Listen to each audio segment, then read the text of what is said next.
Hi all, welcome to my channel.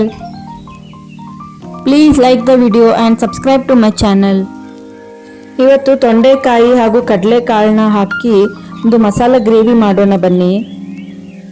ನಾನಿಲ್ಲಿ 1/4 kg ತೊಂಡೆಕಾಯಿನ ತಗೊಂಡಿದ್ದೀನಿ. ತೊಂಡೆಕಾಯಿನ ಬೇಯಿಸಿಟ್ಟಿಟ್ಕೋಬೇಕು. 1 cup ಅಷ್ಟು ನೆನೆಸಿರುವಂಥ ಕಡಲೆಕಾಳನ್ನ ಕುಕ್ಕರಿಗೆ ಹಾಕ್ಬಿಟ್ಟು ಒಂದು 2ರಿಂದ 3 ವಿಷಲ್ ಮಾಡ್ಕೋಬೇಕು. ಇವಾಗ ಮಸಾಲೆಗೆ ಒಂದು ಪ್ಯಾನಲ್ಲಿ ಒಂದು 5ರಿಂದ 6 ಬ್ಯಾಡಗಿ ಮೆಣಸಿನ್ಕಾಯಿ, 1 ಟೇಬಲ್ ಸ್ಪೂನ್ ಅಷ್ಟು ಕೊತ್ತಂಬರಿ ಬೀಜ, 1 ಟೇಬಲ್ ಸ್ಪೂನ್ ಅಷ್ಟು ಜೀರಿಗೆ ಹಾಕ್ಕೊಂಡು ಚೆನ್ನಾಗಿ ಫ್ರೈ ಮಾಡ್ಕೋಬೇಕು.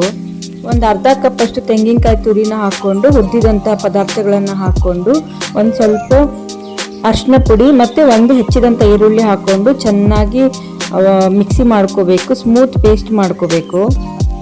ಈಗ ಒಂದು ಪಾತ್ರೆಗೆ ಸ್ವಲ್ಪ ಎಣ್ಣೆ ಹಾಕ್ಕೊಂಡು ಸಾಸಿವೆ, ಜೀರಿಗೆ ಮತ್ತು ಒಂದು 5 ಹೆಚ್ಚಿದಂಥ ಬೆಳ್ಳುಳ್ಳಿ ಹಾಕ್ಕೋಬೇಕು ಮತ್ತು ಒಂದು ಸ್ವಲ್ಪ ಕರಿಬೇವು ಮತ್ತು ಒಂದು ಹೆಚ್ಚಿದಂಥ ಈರುಳ್ಳಿನ ಹಾಕ್ಕೊಂಡು ಚೆನ್ನಾಗಿ ಬಾಡಿಸ್ಕೋಬೇಕು. ಈ ಮಸಾಲ ಗ್ರೇವಿ ಚಪಾತಿಗೂ ತುಂಬ ಚೆನ್ನಾಗಿರುತ್ತೆ ಮತ್ತು ಬಿಸಿ ಅನ್ನಕ್ಕೂ ಕೂಡ ಒಳ್ಳೆ ಕಾಂಬಿನೇಷನ್ ಆಗುತ್ತೆ.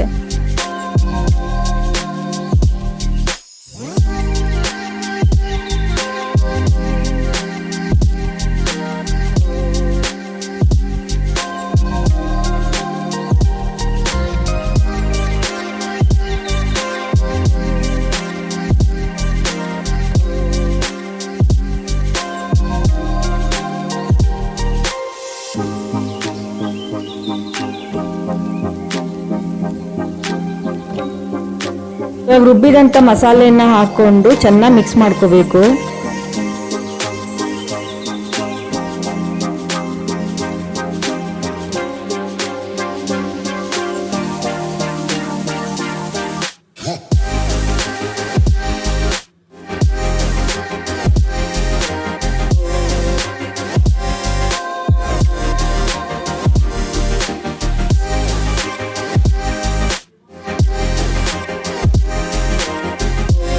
ಗ್ರೇವಿ ಕನ್ಸಿಸ್ಟೆನ್ಸಿಗೆ ನೀರು ಎಷ್ಟು ಬೇಕೋ ಅಷ್ಟು ಮಿಕ್ಸ್ ಮಾಡ್ಕೋಬೇಕು ಮತ್ತು ಅದಕ್ಕೆ ಬೇಯಿಸಿದಂಥ ಕಡಲೆಕಾಳು ಮತ್ತು ಬೇಯಿಸಿದಂಥ ತೊಂಡೆಕಾಳನ್ನ ಹಾಕ್ಕೊಂಡು ಚೆನ್ನಾಗಿ ಮಿಕ್ಸ್ ಮಾಡ್ಕೋಬೇಕು.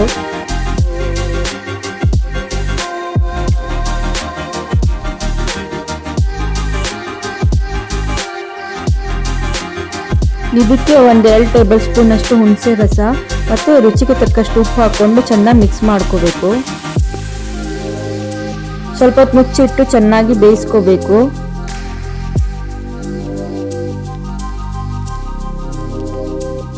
ಬಿಸಿ ಬಿಸಿಯಾದಂತಹ ತೊಂಡೆಕಾಯಿ ಕಡಲೆಕಾಳು ಗಸಿ ರೆಡಿ. ಇಂಗ್ರೀಡಿಯೆಂಟ್ಸ್ ಲಿಸ್ಟ್ನ ನಾನು ಡಿಸ್ಕ್ರಿಪ್ಷನ್ ಬಾಕ್ಸಲ್ಲಿ ಮೆನ್ಷನ್ ಮಾಡಿರ್ತೀನಿ, ಪ್ಲೀಸ್ ಚೆಕ್ ಮಾಡಿ.